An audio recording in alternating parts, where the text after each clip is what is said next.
And now let me welcome to it. Oh! Fucked it up. Oh, you keep it in. Leave it in. Leave it in. Welcome back to another episode of the DTF Podcast. It is Monday morning, 12:38 p.m. Eastern Time, the only legitimate time zone. Fanta and I are both on East Coast time right now. The one and only Terrence Oglesby is not. He is now the new expert for Fox Sports 1 on the Mountain West Conference. You had Boise State and UNLV on Sunday night. You have Boise State and New Mexico on Wednesday night. Before we get into the Mountain West and before we get into that conference and before we get into the league as a whole, T.O., I got to ask you, Boise is one of those cities that has kind of blown up over the course of the last 3 years. It's beautiful out there. You're in the Rockies. Beautiful. It's cold. It's cold. It's probably a little bit better if you get there in the summer. But Boise, Bozeman, West Yellowstone, like those are the three places where if I wanted to just disappear once I retire, those are the places I'm looking for a house, and that's where I'm trying to go.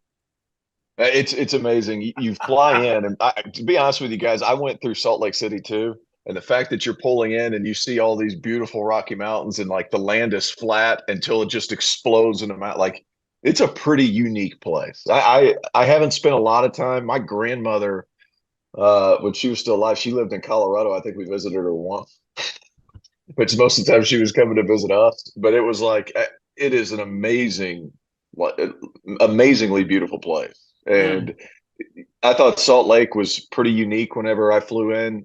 Boise was right there with it. I mean, a little bit more, it's a city, but it's about I'm not sure about population, but it reminds me size-wise a little bit of like Chattanooga kind of deal, but just a really cool, really, really cool town and just mountains around it. Like you're pulling up to Extra Mile Arena, and it's like you're surrounded by mountains. As you're pulling up, the mountains are just hanging over top of you almost. Like what a cool place. Really cool place.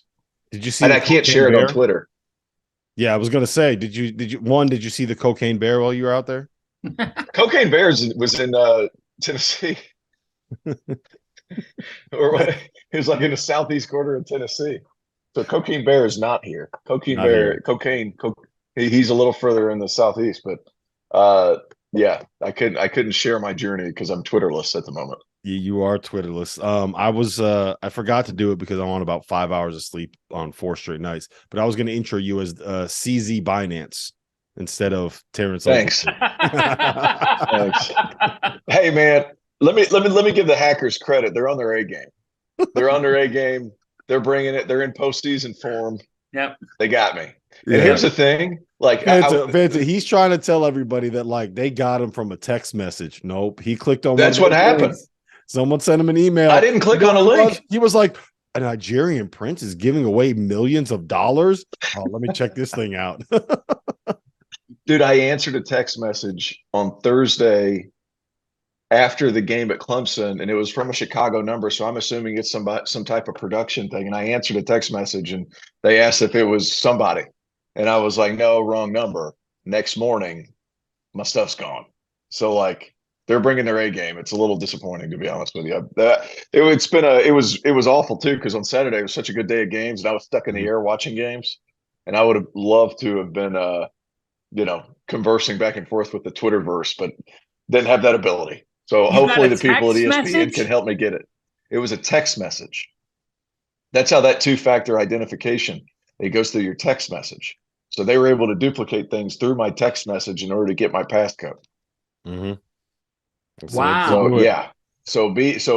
I'm telling you, these guys are in postseason form right now. They're in postseason form. They stretched. They're warm, and like they're doing it. They got me. They got me good. You put that in. You put the code in, or you gave them that code. No, what happens is if they get your cell phone number and they know who's what account is connected to, they can they basically mirror the phone number. So what happens is there's a system that allows you any SMS text message that gets sent to your phone, you can copy that. And so what they know is that they know your password, they know your email, they know your login, and then you get that SMS text message, then they'll get it, they'll log it in, they'll get into your account, then they'll change the password, and boom, you're stuck. So that's why it's smart to constantly change your Twitter password. Yeah. There you go. And on top of that, Fanta, like if it's green, just don't answer. If you don't have the number and it's green, just don't answer. Mm-hmm. You answered it. I said wrong number because I was assuming it was somebody they were looking for somebody from a game or something. Because like over the last month, I've gotten a lot of work. You guys know that, and it's like I'm getting numbers from everywhere. And I answered. I was like, hey, I think you got the wrong number. Poof, gone. See ya. Done. I'm so busy. Yeah, did you just flex to us? Basically, did you just flex? Guys, I've gotten so much work. Subtle flex. I have to watch Fanta do hits constantly. He has been everywhere. I get a little work. I want to talk about it. Dauster has created a basketball media empire. I got to hear about that every time he gets in a Twitter argument with some random dude from Nova Scotia. And then Fanta's doing hits like every hour and a half for Big East. It's awesome. But damn it, I get to flex a little bit too now. Yeah, there you go. And you get to spend King of the Big East, John Fanta, and Rob Dauster, who created something out of nothing, which is his basic. That's what he goes back to whenever like he gets in an argument with somebody on Twitter. So I respect that. All right, so Fanta, you mentioned this. You were about to mention something on air here. Are you going to wear that? Are you going to wear that shirt combo for Marquette's Big East tournament game? I was thinking about doing it. Like, I want to get when Shaka wins because I always get my balls broken for like the dry fit polo and the long sleeve underneath, and Shaka loves that. So when they win a game in the Big East tournament, I'm gonna go get him. I'm gonna be like, can you just please tell people that like this is a good look, this works. we make it happen. That would be really good content. Yeah, so I'm gonna do yourself a favor and ask Shaka Smart for fashion advice. I think that's the next stage. Yeah, his development as an all-time great. Yes, sir. All right, let's talk about the Big East Fanta. You were about to mention something right before we started recording, so I cede the floor to you. Well, there's two things right out of the hopper here. Number one, if you look at the AP Top 25 on this fine Monday, February the 20th, 2023, and then you think about where we were in this sport exactly 2 months ago, nobody in their right mind would have been able to predict this.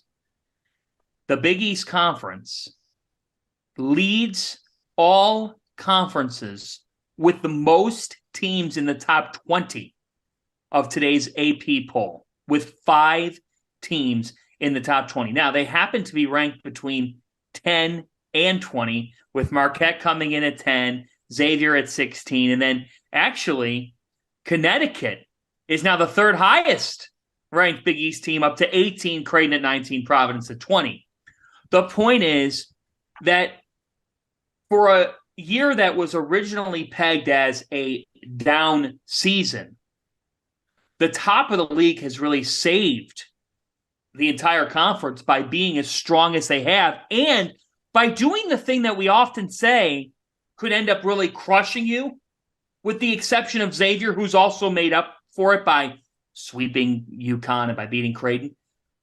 These teams at the top of the league standings, fellas, have been able to take care of business against everybody in the back half.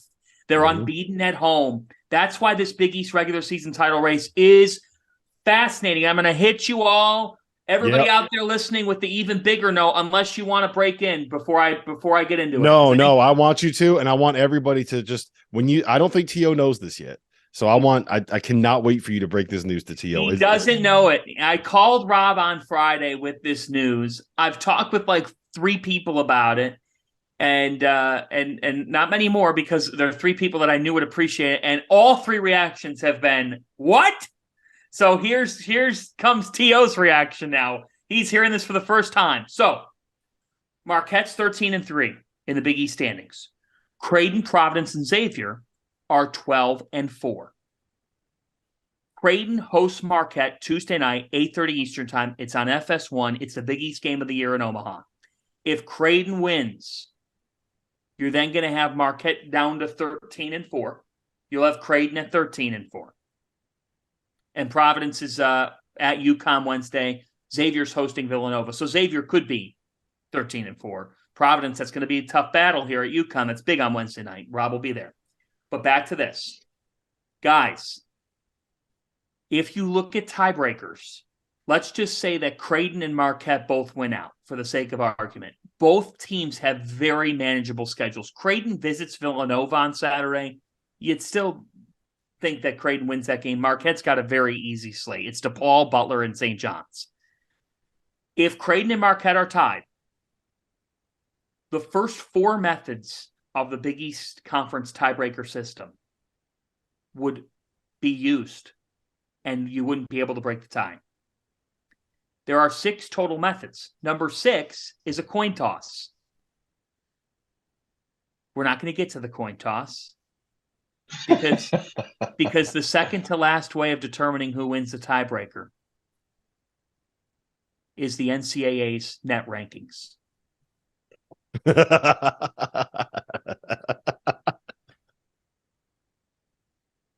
Which right now, this is unbelievable. Creighton's net ranking is 13, and Marquette's net ranking is 14. We would have to wait until Sunday morning, okay? Sunday morning, March 5th, to determine who has won or who is the 1 seed in the Big East tournament. So will we see these coaches try to run up scores in the last week to have a higher net ranking? Can I just say something, Fanta? Or do you want the 1 seed? Can I just put something out there, Fanta? I'm going to put something out there. Since we're determining seedings based on the net, I just have a quick question for you. You're the Big East expert. You know better than I do about this stuff. What team in the Big East has the highest net rating right now? Connecticut. UConn. See, that's your issue. There's the issue. Wait, hold on. So UConn has the highest net rating, and we're using net rating to determine who's the number 1 seed, and the number 1 seed is the Big East regular season champion. So, yeah, should we cut down the nets? Is that what we're doing? The University of Connecticut. Cut down the nets? Yeah, they do have the highest net. Hang the banner. Highest net, 2023. And hang the banner up there with all those other national championship banners. Hang the net banner.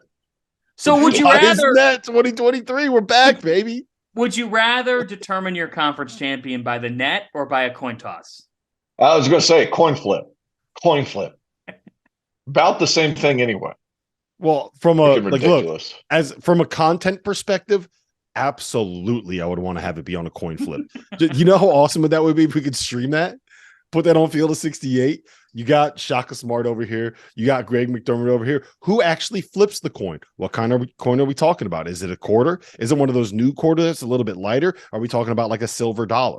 Right? Are we flipping pennies? What are we flipping? Who's flipping it? What does the coin actually land on? Is it landing on a table? Is it landing on a floor? How good is Val at flicking the coin? Yeah, do we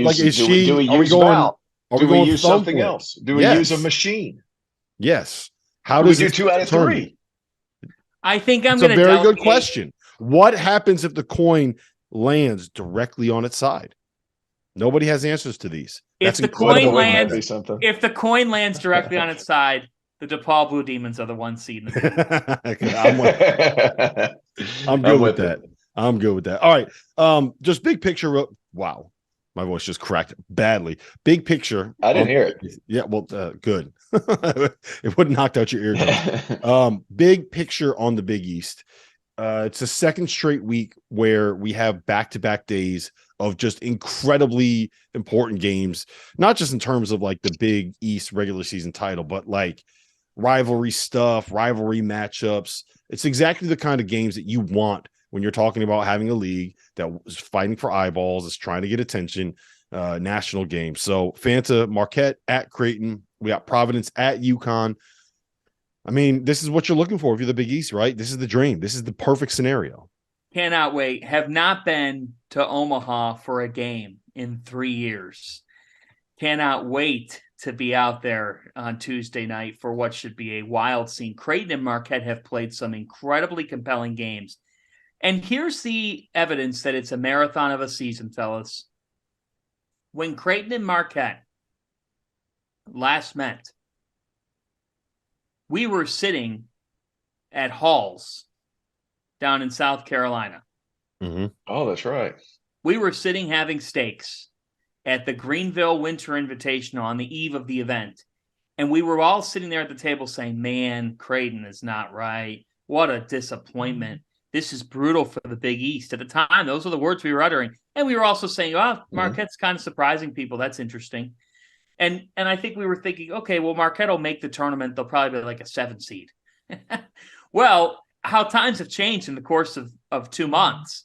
This is now a massive battle for the regular season title. Creighton's playing about as well as anybody that you're going to find. They've won 9 of 10. If they had beaten Providence at the AMP, which apparently nobody can, because Providence has won 17 consecutive home games.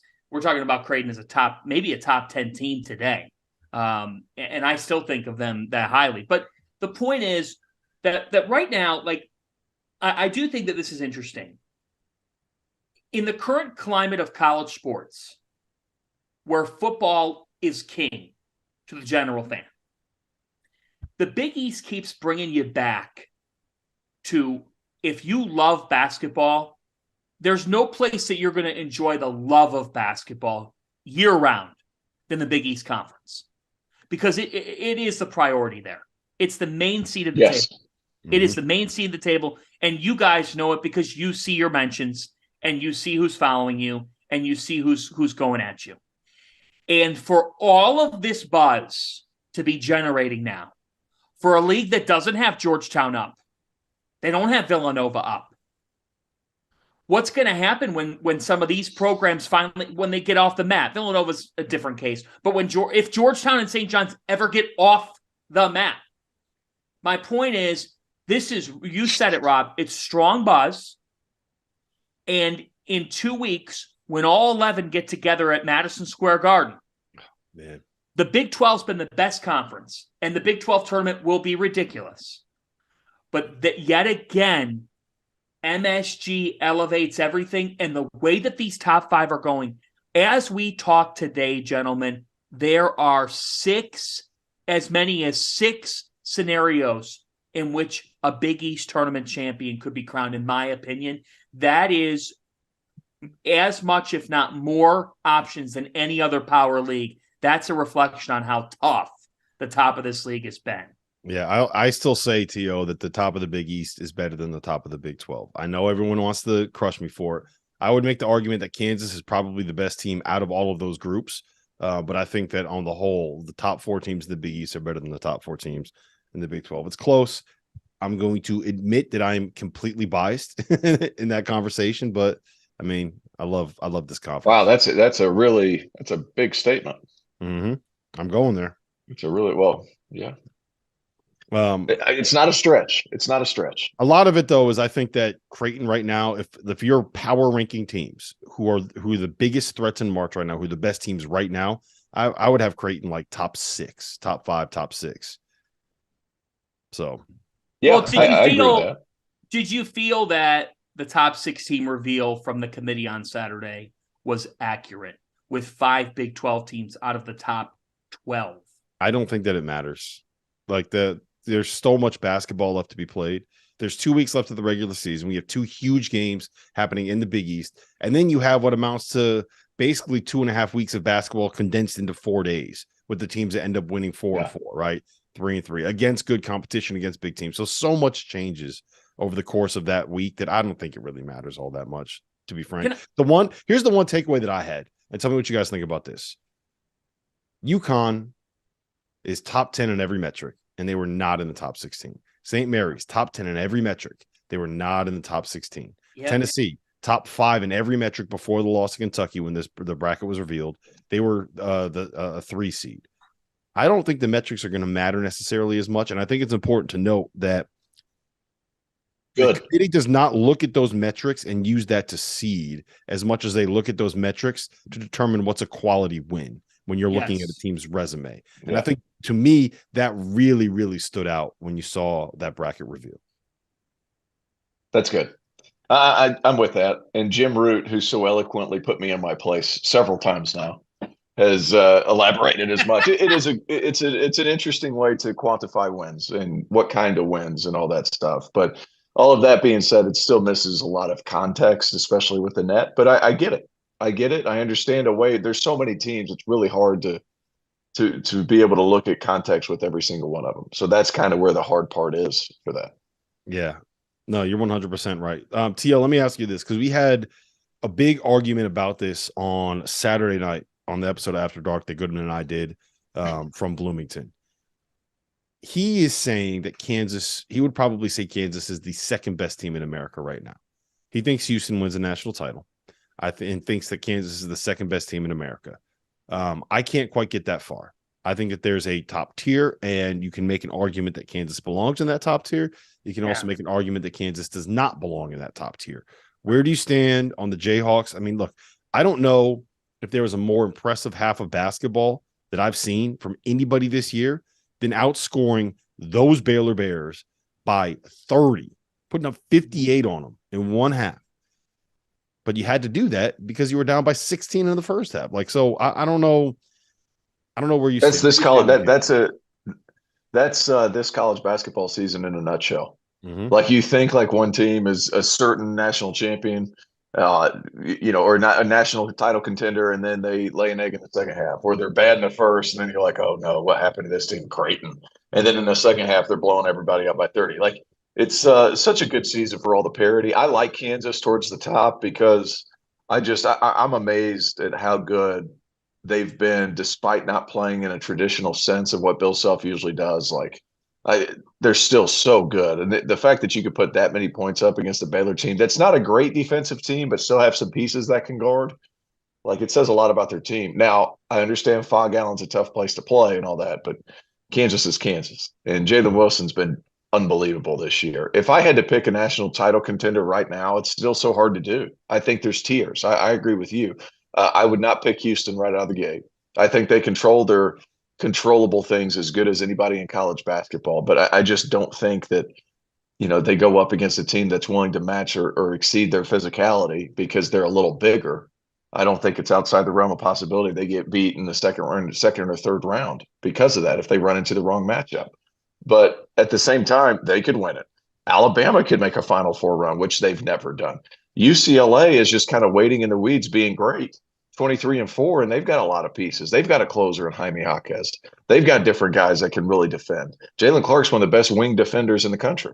Like, I would say there's tiers, and I think the tiers are bigger in terms of having more teams this season than we've had, guys, I want to say, in the past 15 to 20 years. The closest thing that I can remember it being is the 2020 season that was canceled because of COVID. And we all kind of got to the point by the end of the year where you're like, yeah, it's probably Kansas that's the best team in the country. But you remember, like, San Diego State had Malachi Flynn, and we're just running through everybody. Baylor was awesome. That was the Obi Toppin Dayton team, right? T.O., I just real quick, circling back on Kansas. Seton Hall, yeah. Seton Hall. The Fighting Miles Powells. I want to circle back on one thing really quick. DeJuan Harris. Here's a stat. It kind of blew my mind when I looked this up. Yep. He's awesome. We know. Kansas is undefeated this year when he scores 4 points or more. That's all he's got to do. He scores 4 points or more. Kansas is undefeated. Wow. In their 5 losses, he was scoreless twice, scored 2 points twice, and hit a 3 in another one of them. That one-ups me. I had 12-0 when he was in double figures. I didn't realize it was 4. Yeah. So 4 points. And this is obviously fun with small sample sizes, right? But he played 17 minutes in the first half against Baylor, took 1 shot, was scoreless. Yep. They were down by 16 at one point in the first half. Second half, 6 of 7 from the floor, 6 assists, 1 turnover, 14 points, hit 2 threes, was getting to the bucket, had a couple of like those ridiculous kind of floating, spinning. I don't know how you got that English on the layups. I know how good they are when they have him playing well, T.O., but like when he's not, that happens too often for me to really feel comfortable saying, okay, I can fully buy in on them being as good as anybody in the country when you know that this guy is capable of like just not showing up for some games. And that's probably putting it a little harshly. I said that a little more harshly than I meant to say it, but you know what I mean. Yeah. I love how you pillowed it up a little bit, make it nice and soft whenever you're using your critique. Big fan of that. He's only played poorly 5 times. Like, that's the thing. Like, and 5 times out of 26 games means one out of every 5 games, which means like that's right. Yeah. So they're an Elite 8. They're an Elite 8 bust, is what you're saying. Yeah. There you go. Good math from you, T.O. Yeah, I'm coming after you right now. I'm just pissed because I don't have a Twitter. So everything I said right now is taken with a grain of salt. I can't clap back at anything. I'm just catching shrapnel through text messages. Like, that's all I get. And then all of a sudden I'll get a text message from somebody saying something from Dauster, be like, here's Twitter Blue subscriber. He got hacked anyway. It doesn't matter. So, like, yeah, I did tweet that. I did tweet that. Unreal. No, like, but look, yeah. So that's hold on. I'll let you finish your point. I forgot the question. But the fact that you got hacked literally an hour before Elon made the change where you had to subscribe to Twitter Blue to be able to get the 2-factor, and you're subscribed to Twitter Blue is just it's so funny and it's so perfect. And I think I got that notification and I declined it. Should I have accepted it? I didn't. I'm gonna end up just paying for it. Like, it in total, it's like it ends up being $80 for the whole year, and it sucks. But that having that Twitter account, it's more confidence that you're not $11 a month. No, they changed it. It's if you pay for the whole year for Twitter Blue now. Because I just did it for both of the accounts. It ends up being $7 a month, $84 for the whole year, or you pay $8 a month monthly installments. We were talking about, I don't even know what. Should we just move on? DeJuan Harris, but let me say this. Ben has been waiting 10 minutes to make this point. So here's the thing. Terrence is so right on college hoops in a nutshell was summed up by the Baylor-Kansas game. Because Baylor convinced everybody in that first 20 minutes that they can win a national championship. Now, some of their true colors showed defensively in the second half, because when they started to not make shots, typically Scott Drew's best teams have been able to then still stand up on the defensive end of the floor.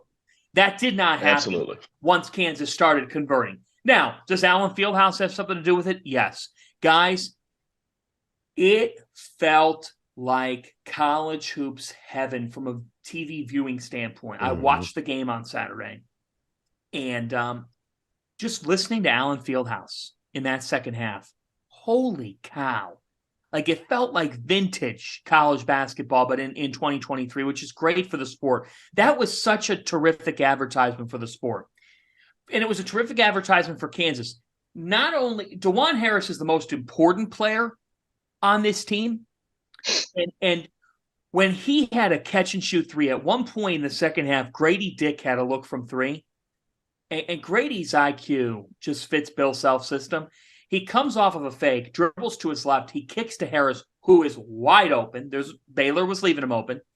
He cans that triple. At the time Kansas went up 5 or 8, that was it. Because when DeJuan Harris is hitting perimeter shots, good night. Good night. Jalen Wilson performed like an All-American. To me, though, if Harris is the most important player, the underlying key to this Kansas team, like, it's the part of the car that you would have trouble identifying that it wasn't working if you were trying to repair the car, but then you figured it out at the end of the day and you said, oh, wait a minute, that was it. That was what was going wrong. The underlying key for Kansas is KJ Adams and his ability to take on the front court role that Bill Self has given him and run with it. That was a massive question for this team entering the season. He goes for 17 points on Saturday. In the second half, he asserted himself. He helped will that team. He runs the floor like a deer. The guy gets up and down. He's mobile. And as a result, it's made this small ball lineup dangerous, really dangerous. Because when Kansas gets it going and Harris has it going, at that point, you can no longer play them 5-on-4. You really are in a tough spot defensively. And on Saturday, that was showcased. To go back on the DeJuan, that's what we were talking about. And Fanta is absolutely right about KJ Adams. But it's I don't know how in the world he was left off the Bob Cousy award list, like the top 10 finalists. Like, how is that possible? What are we overseeing here? He was left off. Yeah. I'm not a voter on that list, so I cannot comment. Yeah, I don't know how that was missed, but he is so important and he's so good and solid for that team. Like, it's pretty amazing, really, like what he's able to do and contribute. He's the best probably the best point guard defender in that league. And if you're the best point guard defender in that league, you're one of the best point guard defenders in college basketball. Mm-hmm. He puts everybody in the right spot. He's unselfish. He does have to make a shot, and he showed that he's capable of that. And to be honest with you guys, like, he's one of my favorite players that I don't think gets talked about enough. And I had some people clap back. He's been talked about way too much. No, he hasn't, guys. No, he hasn't. That's the issue. About like, the wrong way. He is He's deserving been talked about the wrong way. Like that's the thing. Right. The conversation always tends towards, well, you don't trust their point guard play. You know what I mean? Like that's kind of what it, which is, I don't know. Whoever's saying that is wrong. Wildly incorrect. I kind of agree with it to a point where, like, you know how good he is, but it's, I mean, I said what I said before. Like, he needs to be great, and there's been some inconsistencies, and I don't know if that's necessarily a confidence thing, or maybe he went through that week and he had a bum ankle, you know, because a lot of that stuff happened like a 2-week stretch. So maybe he had a bum ankle that we just didn't know about, but sure, the thing. But he's very good. All right, I want to talk about 2 other Blue Bloods because I think it's a really interesting conversation. Yeah, Kentucky won. Kentucky last week won at Mississippi State, and they've now completed a sweep of your Vols. Sorry, T.O. They now have... They're not my Vols. Yes, they are your Vols. So they've actually now have 4 quad 1 wins, because I believe it was someone just moved up into the top 30. So they now have 4 quad 1 wins. Either way, Kentucky's at the point Kentucky's now going to the tournament. They're a tournament team. It's going to happen. Yes. Georgia's now a quad 2 loss. They're going to the tournament. The question now for them is what seed they're going to end up getting. And when you kind of take a deeper dive into it and you see what they've dealt with from an injury perspective, we were very critical of Coach Cal finding a way to get to the right lineup. I think that once he got to that lineup, navigating Severe Wheeler being out, navigating CJ Frederick being out, navigating some of the limitations that come with having Oscar Tshiebwe being your best player, right? You know, Cason Wallace missed a game. He's been banged up. I think that he's actually done a pretty good job righting the ship and getting the Kentucky to the point where, like, you know, on any given night, are you really going to count them out of a game? No, I don't think you're not going to. No, they're capable of winning multiple NCAA tournament games. That's why we were expressing our frustration with this team to begin with, because you knew that they. Yeah, exactly right. That's it. I mean, it wasn't us picking on Kentucky. I mean, some people were, but it wasn't us picking on Kentucky because you can't have the reigning national player of the year and have one of the best recruiting classes in the country and not be in the NCAA tournament. Which I know where you're going with the other blue blood, because we're gonna get to them, and I got things to say about that. Oh boy, Kentucky, I'm just happy it's not me. Yeah, well, you're next. Kentucky to me is dangerous. Here's the thing about Kentucky, and it showed on Saturday. They attacked the rim. They went to the basket. They were cutting off the ball, utilizing backdoor cuts, screening well, going to the rim. All season long, we have said, this is not a good perimeter shooting team. So on a number of sequences on Saturday, whether it was Damian Collins with a great find, he had a great find in the second half of this game. His one assist was a nasty assist, backdoor Jacob Toppin converts. Toppin, real X factor who's developed. Cason Wallace's activity. Guys, Cason Wallace is like a junior or a senior in college at the level that he can play at for Kentucky at times. His activity, dating all the way back to the Champions Classic, when Rob and I were sitting courtside watching him and we're like, oh my God, this kid's a freshman. His activity, his fingerprints are all over the game. He gives them 6 assists, 6 rebounds, 16 points. And here we go, guys. Chris Livingston's starting to get it. It took Livingston a while. It took him a while. I mean, he had 3 double-figure performances all season here before the last 2 weeks when he's had a couple in a row. Chris Livingston's figured something out, and he's figuring out that he's got to be aggressive for this team to win. He's a good player. He's a really good player, and now he's starting to see the results. What I loved about Kentucky on Saturday was Oscar Tshiebwe willed them in Knoxville. On Saturday, Tshiebwe had a good game. He had 16 and 7, but Kentucky showed they can be dangerous because for the first time all season, I was coming away watching them saying, wow, they achieved offensive balance today. And they achieved it somewhat efficiently by shooting close to 50%. They've got something here. And I got to tell you, I could totally see the committee putting them in an 8-9 game because of the injuries and all that stuff. If I'm a 1 seed, I would look at that and go, that's my reward in the first week in the NCAA tournament. I play Oscar Tshiebwe and Kentucky. Yep, that's actually a perfect. Go ahead. Would it be a 6-7 seed? A 6-7 seed, really? That's high. That is a high. No, it's gonna depend on how their season closes out, right? If they continue, they've won 8 of their last 11. They get hot here and they start winning out and they kind of find the groove. Then they can maybe make it up to that 6-7 line. The one issue is like, if you don't beat Alabama, are you really going to add that many more quality wins?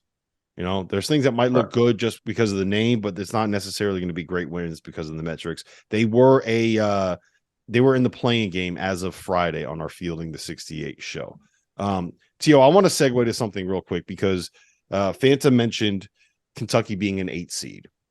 In 2014, we had another situation where Kentucky was a preseason favorite and ended up as an 8 seed. They made it to the national title game that year. That was one of 2 times since the NCAA tournament expanded to 64 teams that we've had a team that was ranked preseason number 1 that entered the tournament outside one of the top 4 seed lines. The other one was UConn in 2000 after they won the national title. They were a 5 seed. Yeah. With the Khalid El-Amins last year. It's only happened twice. One time, UConn, 5 seed. The other time, Kentucky, 8 seed. They made the national title game. North Carolina was the preseason number 1 team in the country. As of today, they are 16-11. 11 losses is the most losses that a preseason number 1 team has had since 1961. Wow. They are 0-9 against quad 1 opponents. They don't have a good win this season unless like NC State at home. Probably that's like a solid win, right? After that win, Armando Bacot walked out into the press room wearing Prada sunglasses. I don't know if you saw last night after they lost at NC State. You had Terquavian Smith and DJ Burns walked out with just kind of, I don't even know what they were. They weren't Prada sunglasses, but they had shades on when they walked into the press room. Nice little. Well, hey, Terquavian Smith started that. Yeah.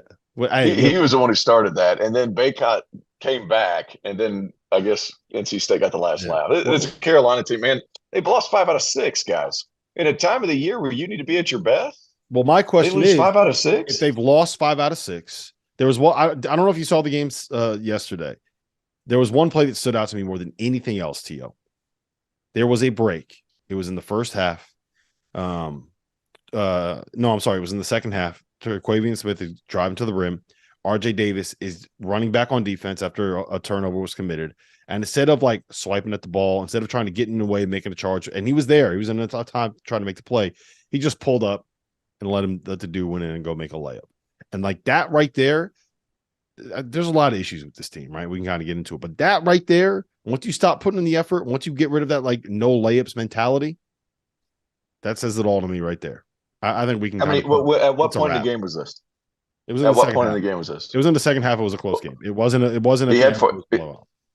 Okay, he had 4 fouls. I mean, I'm not sure if that factored in. I didn't get to watch it because I was running around. But it's a team that even without watching it, they haven't had consistent effort. You didn't need to watch. It was the exact same thing that we've seen the last 3 weeks and basically the whole season. Yeah. They take too many hard shots. Caleb Love was once again 7 of 17, not overly efficient. They're frustrated with each other. He had 4 turnovers. Armando Bacot, like, I feel bad for the guy.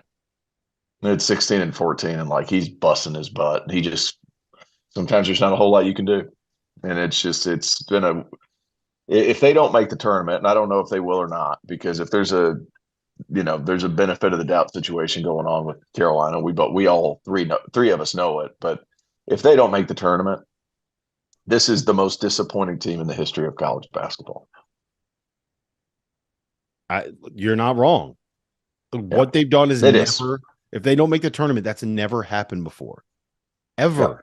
Never happened before. Could you imagine their effort level in the first? Could you imagine their effort level in the first round of an NIT game? They would not accept an NIT bid. They shouldn't accept it. No. It would not. It would not happen.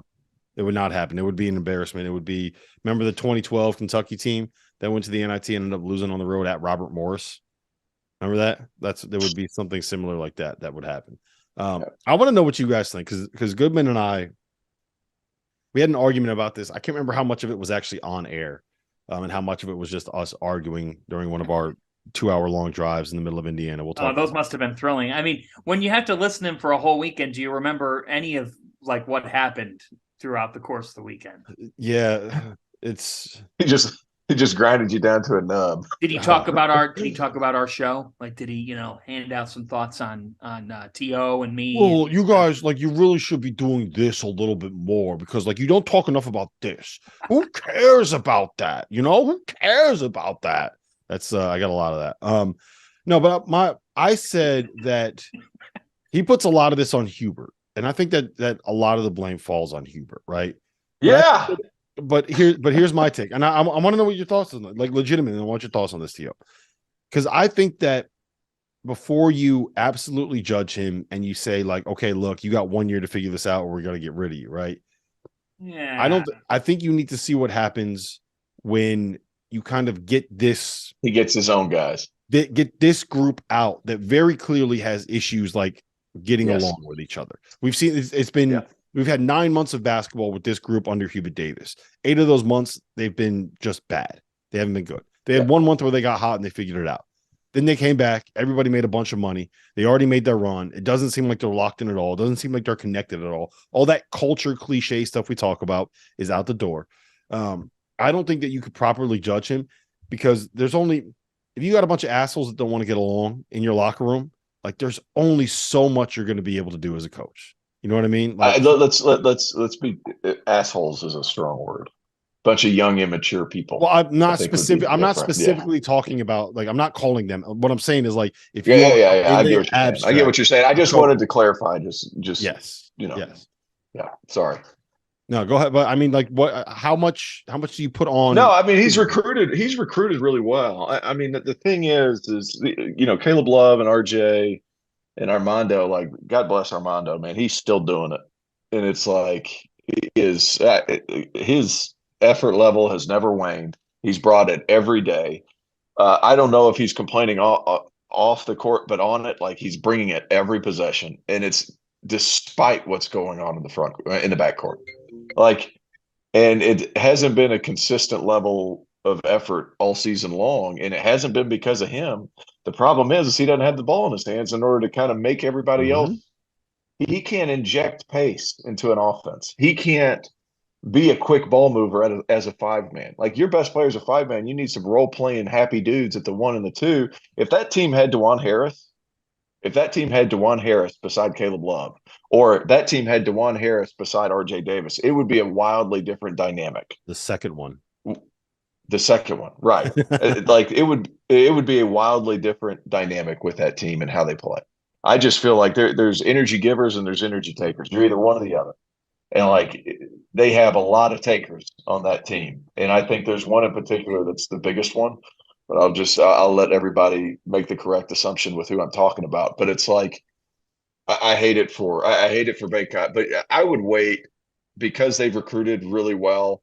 And for all intents and purposes, everybody that they're bringing in, I think for the most part, Hubert's going to get his mitts on them. And I think Hubert's a good guy. I think he really cares about the job there. I think once he gets this crop of guys out and he can put his hands on some guys to really not mold them maybe mold them to what he wants them to do. But I think you have to give it a couple. You hired him.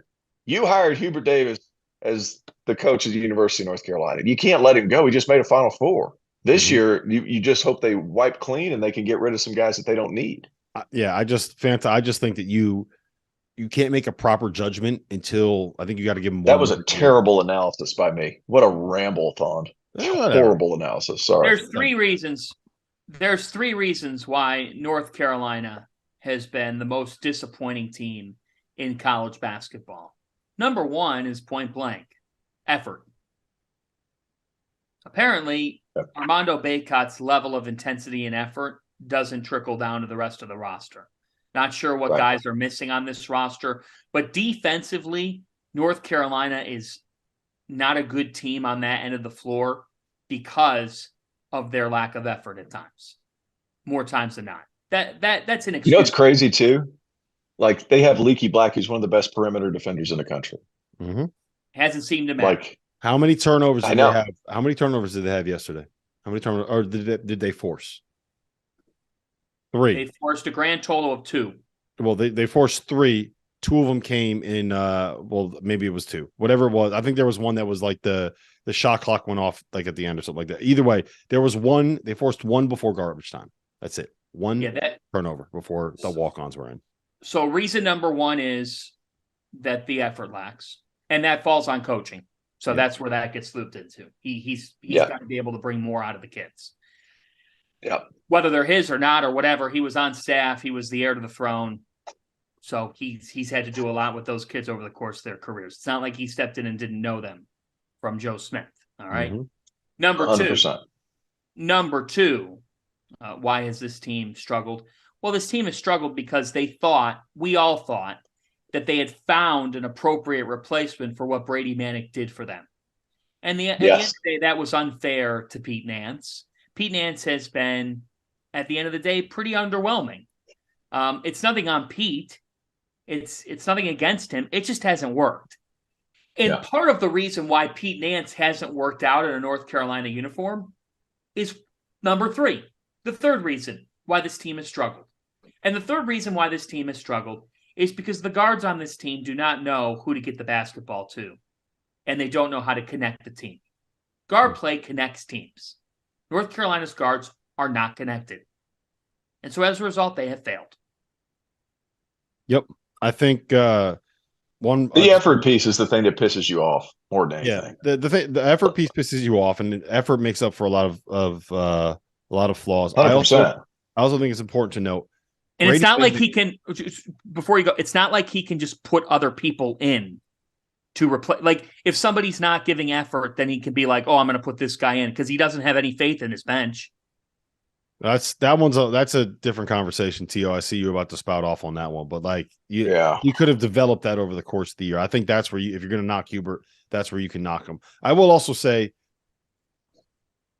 Pete Nance, his last year at Northwestern, shot 92 threes, which also happens to be the same number of threes that Brady Manick shot when the North Carolina made their run over the course of the last 14 games, right?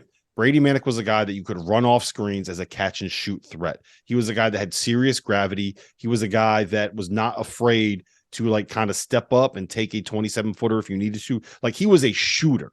Pete Nance. He wasn't afraid to tell Caleb Love to shut up either. Yeah. And like that, I think his when he got here's the thing, impact was there, and we saw that. Like, if you talk to people around that program, like as Brady Manick kind of embraced ownership over the team, that's when things started to change a little bit, because he didn't take shit from anybody, which is really ironic coming out of because when he left Oklahoma, everyone was like, yeah, he's too soft, and then he gets there and he's got a beard and he's got long hair, and he's the one that's kind of telling North Carolina guys to do what they want to do. But that's a long-winded way of saying I think Pete Nance is more of a stretch 5 than he is a stretch 4. So while it kind of looked like a good fit on paper, it's just a weird fit, and it's just one that's not working as well as we maybe thought it was as it was going. Guys, Pete Nance was 2 of 5 yesterday. Pete Nance isn't the issue. No. If Pete Nance I know Pete Nance isn't the issue. But the thing is, we thought Pete Nance was going to come in and be Brady Manick, and he's just like not really he's just kind of there, like he's a piece. So I think that we overvalued what his impact was going to end up being, which is part of why I had them as a preseason number 1. All right. Here's the weird thing. Here's the weird thing about that whole thing, Rob, is like at the beginning of if you don't have faith in your bench, and their bench is like Tyler Nichols, a nice freshman player. He's a piece. He's not a superstar. He's never going to be a superstar. He's going to be a very good player at Carolina, but he's a piece. DeMarco Dunn, really good athlete, probably needs some more minutes just to get comfortable. Seth Trimble can play right away. Like, here's the thing with them. If you're losing games anyway, you're losing games anyway. Play the guys that are going to play hard. Play the guy. I had a pundit call me out for saying that. Well, guess what? Like, you guys need to freaking play hard, or else you don't play. You're not winning anyway. A pundit. Yeah, pundit. He called me and got after me for talking critical of Carolina, which deservedly they need that, and now he's been proven wrong. You should call him back and ask him how North Carolina is doing right now. Should we call him right now? Yeah, I know. It's ridiculous. Want me to send him the Zoom? You want to put him on speaker? Let's get him in the Zoom. It's ridiculous. Like you playing hard is a prerequisite to playing time in most places. For some reason, at Carolina, it's not. Yep. So you're losing anyway. Play the guys that are going to play hard. At least guys will be happy with it. Look, you talk to their alumni. You talk to Tyler Hansborough. He says the same thing. He goes, "I'm okay with losing, just as long as the guys are playing hard." They don't even play hard. They don't even look like they care. They don't even know if they want to be there. Like they need to play hard. John Henson won't even he'll just be like, just roll your eyes. Dude, that's what you're getting from your alumni who have won national championships. They just roll their eyes at your effort. Yep. Yeah. John Henson is very good at towing the party line and not saying what he needs to say while letting his facial expressions say everything that needs to be said. All right. So let's Tio, we haven't talked a lot about the Mountain West in this conference. You are calling 2 Mountain West games. I know from knowing you that you've probably watched the last 22 games that Boise State has played. You've watched every shot that every player on UNLV and New Mexico has taken. And probably because you're a sicko, you probably got distracted at some point and you're like, you know what? I need to go figure out what's going on with this San Diego State team. So let me go watch every shot that Matt Bradley has taken over the course of the last 7 years, dating all the way back to when he was playing Peach Jam in 2015. So let's talk about this Mountain West. How good are they? How good is the top? How many teams do you think are tournament worthy and B, good enough to win a game in the dance? There's been a lot of scuttlebutt that this is a league that is better than the ACC. I think that's not true. I think that you're probably going to push back on this, even though you might be wrong in that assessment. Yeah, I might be wrong, but that's just not true. And here's the thing: the metrics, the bottom 6 teams or so of the ACC just crush you. Like that. That's why the metrics are the way they are. But if you look at a team like Boise State, who's very good, and they have a lot of pieces, they have guys who can score. They're old at the point guard spot. Dagan Hart can score from a lot of different spots, who will be very much be in the running for Mountain West Player of the Year. Like it's a team with a lot of pieces. But if you look at the top of the Mountain West, if I had to stay right now, if they did it today, I think San Diego State, Boise State, Nevada get in. After that, it's close. But even if you look at those top 3 teams, I think Boise State, they're in that 4 or 5 range in the ACC, maybe 6, just depending on that night-to-night challenge. I'll be honest, it's a bigger league and a better league than what I thought it was going to be. Truth be told, I was expecting something along the lines of the American. It's better than the American, outside of Houston, obviously. But the top 3, 4 teams are very, very good. It's just to say that they're in with the Power 6. They are a fourth of a step behind. I think the ACC this year is the 6th best conference, but they're probably a fourth of a step behind the ACC. But from 1 to about 7 in that league, tough out. Every one of them, tough out. But I think 3 teams make it in. San Diego State, because they defend and They have, was it Matt Bradley who can score? Excuse me. Yeah, Matt Bradley could score. I think they could win a game or 2. Boise State has Dagan Hart. Max Rice, Leon's son, it can play. Mm-hmm. He scores in kind of awkward ways. He dribbles the ball really high, but he figures out ways to score. They have pieces. I'm not sure. I think they could win a game or 2 in the NCAA tournament, but I'll be honest, it was a fun game to call last night, because they do try to score in a variety of ways. But Mountain West is good. It's not the 6th best conference in college basketball. Good. It's definitely in that 7-8 category. It's pretty weird when you think about the fact that Colorado State and Wyoming were both predicted to be like somewhere in the top half, maybe the top 3 or 4 of this conference heading into the season. They're the 2 teams in last place right now. And we're still talking, okay, Mountain West on KenPom is ranked above the ACC. And the Mountain West on KenPom not only has 5 teams in the top 50, they have 6 teams in the top 100. Shout out to Tim Miles, San Jose State. They are 16-11, 7-7 in the Mountain West, despite the fact that they're good. It's a good league, and I got to spend some time with Leon Rice last night after the game. Like they've got pieces. I just don't know that if they had to play in the Pac-12, like they're still probably in that 3, 4, 5 They're in area. the conversation. But to Like say that they're San better. Diego State's in the Pac-12, it's USC, Arizona State, San Diego State. We're talking about is like the third best team. Where do they fit? That's kind of the way. Third or fourth. I think Southern Cal would get them, but it's third or fourth. Like it's just the metrics screw you up a little bit just simply because, of who they play and how their record's going to be against who they play. But it's still in that 7-8 range as far as conferences are concerned. But it's very deep. It's very good. There's a lot of really good players. There's dudes everywhere. And there's dudes in this conference for sure. There's so many second chance guys, Fanta. That's one of those leagues that thrives on, all right, everyone that didn't top 100 kid that didn't make it in the Pac-12, let's give them another chance here. Top 100 kid that didn't make it in the Big 12, well, they're going to get their next chance here. There's a lot of guys like that. Worthy of 3 teams. Worthy of 3 teams. They deserve 3 teams, and they could get one. They could get one playing in Dayton if somehow they're able to get a fourth. But they're definitely worthy of 3 teams. And I think second chances. I mean, I think of Steve Alford and what he's been able to do with Nevada.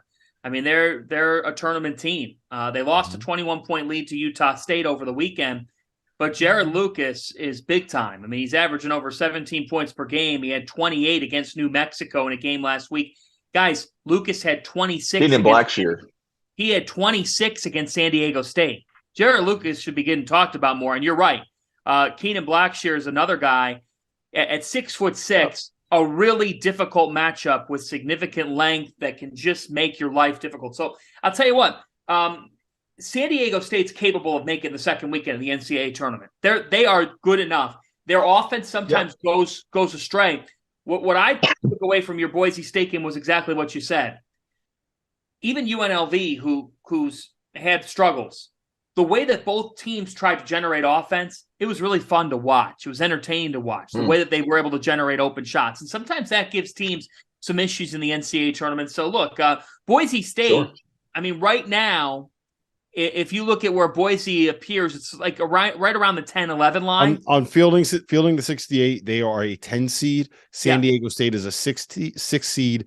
Nevada is a 9 seed, and New Mexico is one of the first 4 teams out. Yeah. So Boise State, the way that they can score the basketball in spurts, they're going to be a very difficult 10 seed for a 7 to have to put up with, and it's an interesting prep. But I'll tell you, I've been impressed by Nevada. I think that they are a really interesting team because Lucas is an absolute bucket getter.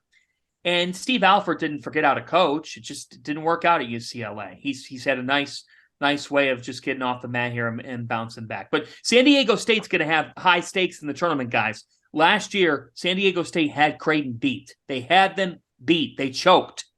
They've got to respond here and get at least a tournament win this year. That group's got too much talent for them to be one and done. Yep, I agree. Hopefully we'll get a win, at least one out of the Mountain West. They went 0-4 last year.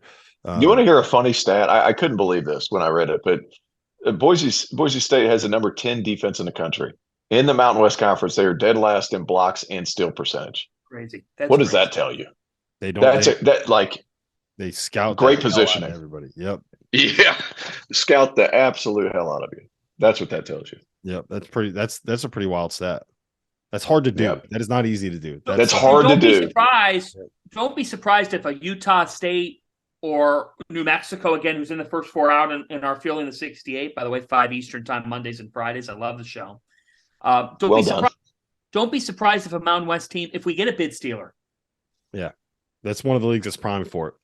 Could happen. West. Right? Mountain West, absolutely primed for it because you have a couple teams that are going to be in the mix for at-large bids. I would say San Diego State and Nevada should feel pretty comfortable about where they are. Boise State's got a little bit of work left to do, but they should be able to find their way in. All right. I wanted to real quick just kind of mention we were in Indiana over the weekend. We went to Bloomington Assembly Hall on Saturday for the Indiana-Illinois game. we broadcast After Dark from the Tap in Bloomington. We had a great setup. I don't know if you guys saw it, but we were in there. They have a little basement bar down there. We set up the camera on the bar right in front of the taps. They said that we could drink as much beer as we wanted, which we took full advantage of. Oh, good God. You put them out of business. That was the dumbest thing they could have done. Yeah. No comment. But you could see people walking on the street behind us. And for like every 15 minutes or so, there was the Irish pub next door. This guy would come out and sit in the doorwell, leaning right up against the window, fully on the broadcast, puffing on a cigarette. Like he was probably out there for a good like 25% of the show. That's smoking's bad for you. Don't do it, kids. I also want to give a shout out to like the one thing that I've realized going on these trips, Fanta, you've probably experienced a lot of this. TO, you're getting it now that you're getting more games. Is the SIDs, the people that make it easy. Like, superstars. If you like coverage on your team, give credit to the guys that create the access and they create the ability for us to be able to do that. Like we were able to get with Jalen Hood-Schifino, who's going to end up being a lottery pick, and Trace Jackson Davis, who's going to end up being, if Zach Edey doesn't win National Player of the Year, which he's probably going to, it's going to end up being Trace Jackson Davis. We were able to get both those guys for about 5 minutes exclusively in the hallway behind the games, right? At Purdue, Chris Foreman was able to set us up where we could do our show on the court 3 hours after the game ended. Same thing happened at Kansas State. Same thing happened at Texas. Same thing happened at Missouri, like that. And that's just the trips that we've gone on this year, to say nothing of the people that pick up their phone and answer whenever we just start bugging them at the end of the game, right? Hey, can you get this guy to jump on a Zoom, please? You know what I mean? Fanta, you do a lot of that for us on Field of the 68. I know you do a lot of that for your Big East stuff. Like, if you like the coverage that your team gets, it's because you have SIDs that are willing to work with a bunch of idiots like us. So credit to them. They don't get enough of a shout out. So I want to give them a shout out there. Last thing I want to say. At the Purdue game, one thing that happened, I didn't realize that this happens. Zach Edey will go and do the press conference. He'll go do his media obligations. He'll come do whatever interview he needs to do on the court. He did it with us. And then there will be just a line of kids standing in the front row. Literally, it was around halfway around the entire court, the edge at Mackey Arena. And he walked through for an hour, signed every single autograph, took every single picture, and he does that every single game. I was blown away by that. Like, I don't know how often you guys see that. That's not going to happen at a lot of high major programs. It does happen at Kentucky. We got to give Oscar Sheboy a shout out there. He makes sure to sign every single autograph at least get one for every single kid that's there, right? There's a lot of times, like, they have a late game, a 9:00 game on SEC Network. He's not going to get to everyone, but he will sign one for every single kid that's there, according to that's what TJ Beisner, the guy that's in charge of all of that stuff. That's what he says that he does every single game he's out there. So credit to both of them. It's nice to see young players understand the influence and the memories that creates, right? Yes. If Zach Edey, and it's fleeting. Yes. Yeah. But you create a fan for life. Like, those kids, every kid that gets a picture with Zach Edey is going to be a diehard Boilermaker fan for the rest of their life. What that does is it creates a legacy, it creates a culture, it creates an understanding that the next superstar is going to have that same, going to have to do that same kind of a thing, right? And it means that anytime that you graduate, if you're a Purdue player, you're going to have like a base to call on to be able to find a job, somebody to be able to set you up, someone to get your foot in the door at a realty company, someone to help you do this, do that. Like, that's the way that it works. That's the value that you get. You're a star. You go out there, you let people see you, you get to meet them. You're just a nice guy. You're going to be set for life in that community because they are going to love and adore you the way that they love and adore Robbie Hummel, even though they have not given him a statue yet. It's a shame, really. Well done, by the way. That was awesome. That was a great piece, and shout out to Trevor. They cut, Trevor. The way that he was able to put that together and have it like flow and make sense and look good, because we were just like randomly doing things. We're like, oh fuck, let's fuck around and get a video over here. This will be funny if we do this. Also, shout out to the woman. They don't need a statue. They don't need a statue of Hummel. They need a golden knee brace. One of the things he cut out was I asked the woman at the university bookstore. One, like, she had Hummel's back. She was not taking any of Goodman's shit. Like, we cut a lot. She was like, you're not why are you talking about Robbie like that? We love Robbie here. And Good was like, can you break a 20? I only want to spend $2 on that jersey. But I also asked her if they had the only time she broke, I asked her, she goes, we have 2 signed jerseys. I was like, do you have any signed knee braces? And that's when she kind of like looked and tried to give me a mad look and then just started cracking up like this. Trevor cut that part out. I was pretty proud of that one. Yeah. All right. Awesome. Listen. That's awesome. great. That's great. It looked like an amazing trip. It really did. It was like those are two bucket list arenas for people to go to. I've been to Assembly Hall before, which is awesome because of the history around it. I think that Mackey is a better venue to watch a game, better seats. It's louder. The student section is a little bit more coordinated, but I mean, you have to go to both of them. You got to get there at some point. All right, listen, I've kept you guys long enough. We always try to do these things in about an hour, and we always end up going about an hour and 15. That's just the way that it works on the DTF podcast. So for John Fanta, for CZ Bitcoin, my name is Rob Dauster. We'll see you guys again next Monday.